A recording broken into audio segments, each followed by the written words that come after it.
এই ধরনের একটি পরিস্থিতির মাঝেই সরকার আবার বাজারে নতুন একটি কথা ছড়াচ্ছে যে তারা জামায়াতে ইসলামী তাদের রাজনীতি নিষিদ্ধ করতে চাচ্ছে। হুম, এবং আপনি জানেন যে নির্বাচন কমিশনে কিন্তু জামায়াতের নিবন্ধন বাতিল হলেও তারা নির্বাচনে অংশ করতে পারবে না তাদের প্রতীক নিয়ে। কিন্তু জামাত কিন্তু কোনো নিষিদ্ধ দল নয়। কিন্তু এখন ওই প্রক্রিয়াটি করার পদক্ষেপ এই সরকার নিতে যাচ্ছে যে জামাতকে তারা নিষিদ্ধ করবে। এবং আনুষ্ঠানিকভাবে নিষিদ্ধ করার পরে তারা যেটা করতে পারবে আরকি যে ম্যাসিভ আকারে তারা জামাতে ইসলামের যারা লোকজন রয়েছে তাদেরকে ক্র্যাক ডাউন করবে, তাদের গ্রেপ্তার করবে। তো হঠাৎ করে জামাতকে কেন্দ্র করে সরকারের এই যে একটা প্রচেষ্টা বা জামায়াতকে নিষিদ্ধ করার যে একটা গুঞ্জন বাজারে তারা ছেড়ে দিল, এটার আসলে উদ্দেশ্য বা মতলবটা কি বলে আপনার মনে হয়? এটার উদ্দেশ্য খুবই সিম্পল বলে আমি মনে করি। সেটা হচ্ছে বর্তমানে যে ম্যাসাকারটা তারা করছে, হত্যাকাণ্ডটা যেটা করছে, জেনোসাইড যে হাসিনা করলো, আমাদের সকল সিকিউরিটি বাহিনীকে ওরা প্রশ্নবিদ্ধ করছে আন্তর্জাতিক ভাবে। যেটা আপনি একটু আগে বলছিলেন, সেটা আমরা হয়তো পরে আসবো এবং ইউরোপিয়ান ইউনিয়নের যে কড়া বিবৃতির মাধ্যমে। এখন 14 দলের নামে এই যে ওই ভাড়াটিয়া আওয়ামী লীগ ছাড়া বাহিনীগুলো তো সব ভাড়াটিয়া, এই ভাড়াটিয়া গুলার দায়িকা একটা মিটিং করছে এই গোপালী এই মিটিং এ এখন এই যে হত্যাকাণ্ড, এই যে এজিটেশন আমাদের ছেলে মেয়েরা করতেছে, এই যে ডিফায়ার, এখন তো তারা এই প্রথম 2 দিন আপনার প্রথম 4 দিন 5 দিন মানে হত্যাকাণ্ড মারাত্মক ভাবে করলেও এখনো তারা করতেছে, কিন্তু আগের মতো আর করতে পারতেছে না বিকজ অফ আন্তর্জাতিক প্রেশার।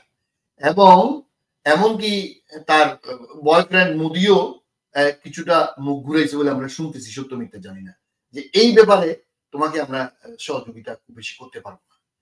এখন তারা, আমি যেটা আপাতত দৃষ্টিতে মনে করি সেটা বিশ্ব দরবারে, কারণ আপনি জানেন সারা দুনিয়াতে ইসলামোফোবিক একটা ঘটনা এখনো আছে, যদিও এটা আগের থেকে কমে গেছে কিন্তু এটা এখনো আছে।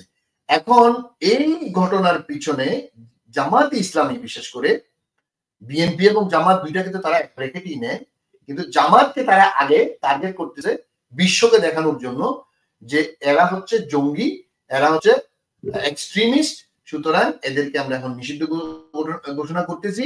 এবং এই হত্যাকাণ্ডের পিছনে, এই যে ডিস্ট্রাকশনে তার যে কুম্ভীরাস্ত্র, এই যে সে যে আপনার মেট্রো রেল স্টেশন দেখতে গিয়ে যে কুম্ভীরাস্ত্র দেখা দিল, ক্রোকোডাইল স্টিয়ার যে ফেললো গোপালী, এইটাতে পুরাটাই মনে করেন আস্তে আস্তে বিএনপি এবং জামাতের ঘাড়ে ফেলতে চাচ্ছে। তো সেই হিসাবে ছোট দল হিসাবে প্রথমে জামাতকে সে টার্গেট করছে আন্তর্জাতিকভাবে ফোকাস করার জন্য।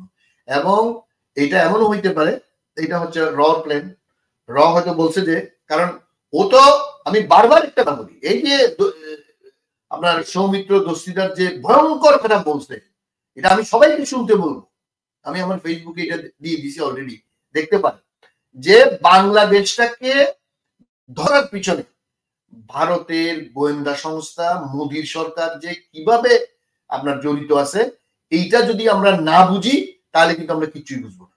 এবং সেখানেই আপনি লবণ ছিটাইতে হবে। আপনাদের চোখ যখন কামড় দিয়ে মুখে যেখানে সে রক্ত চুষতেছে, ওইখানে লবণ না দিলে কিন্তু সে আপনাকে রক্ত খাইতে দেবে, উপরে দিলে হবে না, মুখের মধ্যে দিতে হবে। এখন এই আমাদের ভয়ঙ্কর যে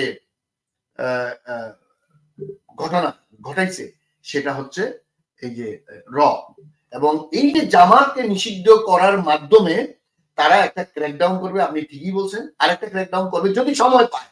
কতদিন সময় হয়তো নাও পেতে পারে, আমি জানি না ঘটনা কোন দিকে গড়াচ্ছে। এমনও হইতে পারে যে 2 মাসও লাগতে পারে, 3 মাসও লাগতে পারে, 3 দিনও লাগতে পারে, 2 দিনও লাগতে পারে, নোবডি নোস কি ঘটে।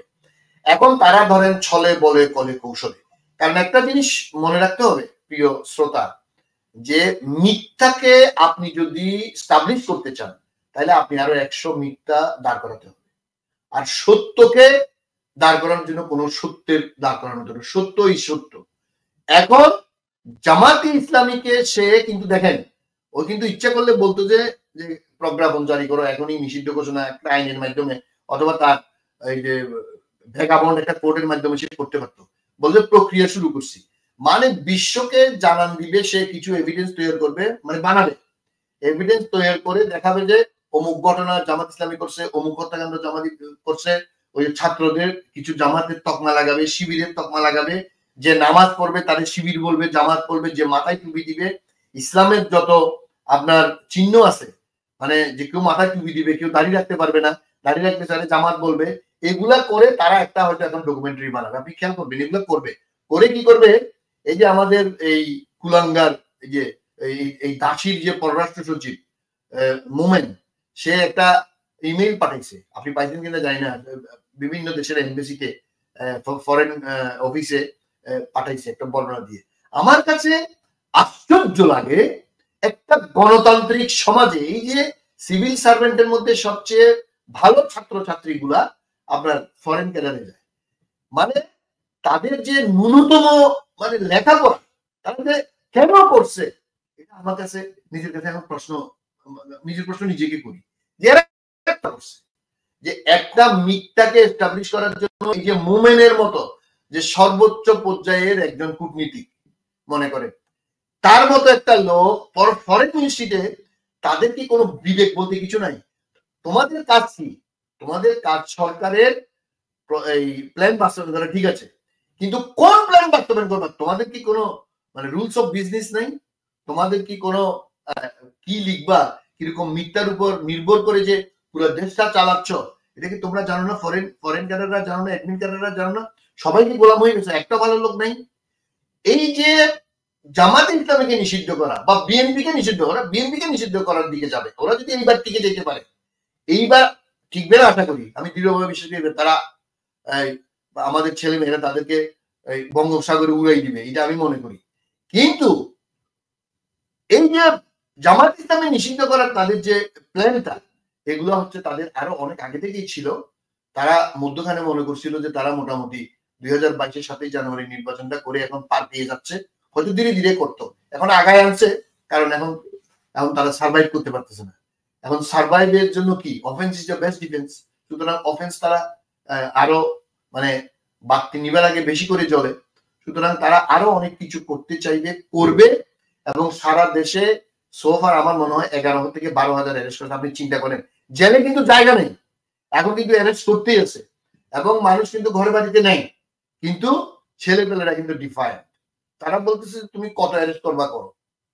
সুতরাং জামাতে ইসলামীকে নিষিদ্ধ করার একমাত্র কারণ, আমি আবার আপনাকে রিপিট করি, সেটা হচ্ছে বিশ্বকে দেখানো এটা কোনো গণতান্ত্রিক আন্দোলন না, এটা হচ্ছে জামাত ইনস্টিগেটেড একটা জঙ্গি তৎপরতা।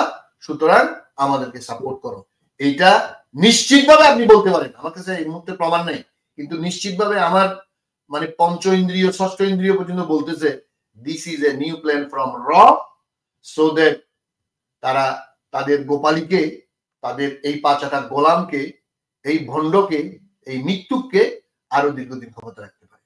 কিন্তু সে আশা আমি মনে করি আমাদের ছেলে মেয়েরা পূরণ করতে দিবে। অসংখ্য ধন্যবাদ। তো এবার আরেকটা